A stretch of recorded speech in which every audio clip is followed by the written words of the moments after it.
The Louisville ordinance could require landlords to test for lead levels at properties throughout the county. WDRB's Joel Skipper shows us what this means for you. I want to be clear, lead exposure is a big problem here in Louisville. 8th District Councilwoman Cassie Chambers Armstrong making a plea in support of her newly proposed lead abatement program, an ordinance she filed on Tuesday. It would require landlords of properties older than 1978 to have units tested for lead. Lead poisoning, something she says is a growing problem among children. Prior to that year, lead-based paint was frequently used in houses and apartments. Often, it can still be found in dust and soil. They do not have these options.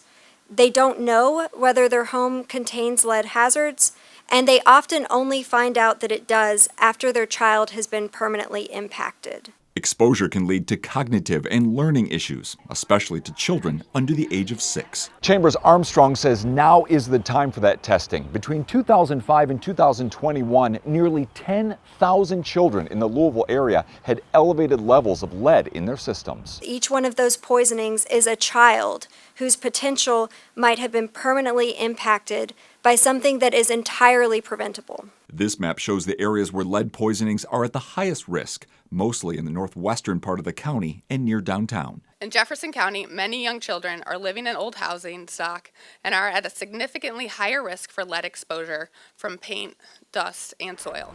The assessments would not be done by Louisville Metro, and landlords would be required to pay for their own testing.